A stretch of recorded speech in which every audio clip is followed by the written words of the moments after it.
এই টেস্টের রেজাল্ট না আসা পর্যন্ত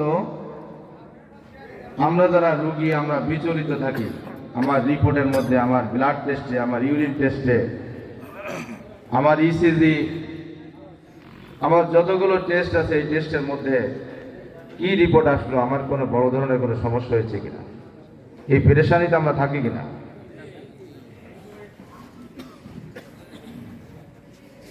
এর থেকে বড় পেরেশানি আমাদের যে জায়গায় থাকা দরকার সেটা হচ্ছে পরকাল, কিয়ামত, যেখানে আমার আপনার রিপোর্ট হাতে দেওয়া হবে।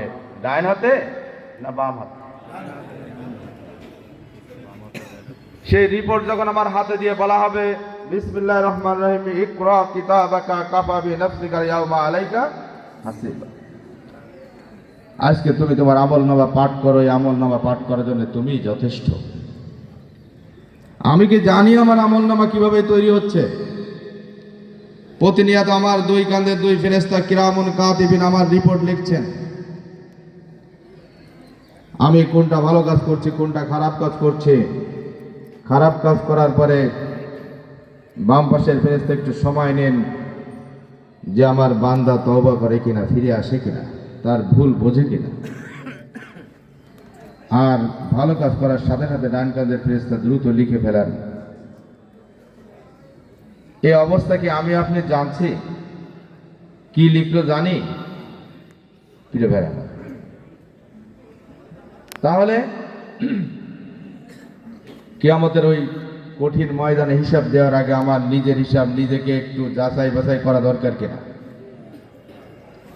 আমরা যারা ব্যবসায়ী, 2024 সাল বিদায় হয়ে আরো একটি মাস বিদায় হয়ে নতুন বাসার মাসে আমরা উপনীত হয়েছি। যারা ব্যবসা করে একটা বছর পরে যে তারা একটা লাভ ক্ষতির হিসাব করে, লাভ লোকসানের হিসাব করে, কত টাকা আমার বেনিফিট হলো, কত টাকা আমার আয় হলো, ব্যয় হলো এবং আমার প্রফিট কি হয়েছে, এই হিসাব আমরা করি না? কিন্তু আমি আমার জীবনের হিসাব তো মেলাই না। বিগত একটি বছরে আমি কতজনকে কষ্ট দিয়েছি, বিগত বছরে আমার যে দায়িত্ব কর্তব্য ছিল আমি কতটুকু পালন করেছি। আমি দুনিয়ায় এসেছি যে রবের কাছে ওয়াদা করে আলাস্তু বিরব্বিকুম ক্বালু বালা, শাহেদ নবী সাক্ষ্য দিচ্ছে আপনি আমার রব। কমপ্লিটলি সারেন্ডার টু অলমাইটি আল্লাহ, পরিপূর্ণভাবে আল্লাহকে কাছে আত্মসমর্পণ করে ওয়াদা করে দুনিয়ায় এসেছি। সেই দায়িত্ব কর্তব্য আমি কতটুকু পালন করছি। দায়িত্ব পালনের ক্ষেত্রে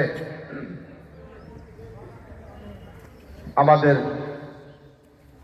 তিনটে হাত হয়। তখন কয়টা হাত? শেষের হাতের নাম কি? আমরা অজুহাত খাড়া করি।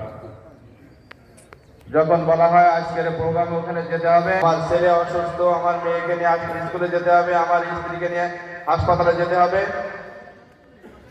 আজকে আমার এই সমস্যা সেই সমস্যা, এগুলো অজুহাত পেশ করি কিনা? বাস্তবতা আছে, এটা ঠিক। কিন্তু কোনোদিন কি আমি এটা বলেছি আজকের তোমার স্ত্রীকে বলে তোমার আজকে বাজার আমি করতে পারবো না, আজকে আমার সাংগঠনিক বৈঠক আছে, আমি এই বৈঠকের জন্য তোমার আজকে আমি বাজার আমি করতে পারবো না? কোনোদিন বলি আমরা? হিসাব মিলাতে হবে আমাদেরকে। যদি আমি ইসলামী আন্দোলনকে গুরুত্ব দিয়ে থাকি, আমার পরকালীন হিসাবকে যদি আমি বিল্ড আপ করতে চাই, জান্নাত উপযোগী একজন মানুষ যদি হতে চাই আমি, তাহলে অবশ্যই আমার দুনিয়ার কাজে ভাটা কম হবে, দিনের কাজ বেশি হবে। প্রিয় ভাইরা আমার, এই বিষয়টা আমাদের সামনে রাখতে হবে। মানুষের জীবন প্রদীপ দিন দিন, আমরা দুনিয়া আসার সাথে সাথে আমাদের হায়াত প্রদীপ দিন দিন কমে যাচ্ছে, না বাড়তেছে। আমরা পরকালীন মুখী হয়ে যাচ্ছি, আখিরাত মুখী। আমাদের সূরা গাশিয়ার 25 নম্বর আয়াতে বলা হয়েছে মানুষের হিসাব অতি নিকটে ঘনিয়ে আসছে। সূরা আল ইমরান 99 আয়াতে বলা হয়েছে, নিশ্চিত জেনে রাখো আল্লাহ অতি দ্রুত হিসাব গ্রহণকারী। এভাবে অসংখ্য আয়াত আছে। আল ইমরানের 199 নম্বর আয়াত, সূরা আন-নাহলের 93 নম্বর, সূরা ইয়াসিনের 65 নম্বর। এমনি ভাবে অসংখ্য আয়াত, সূরা বনী ইসরাইলের 36 নম্বর আয়াত।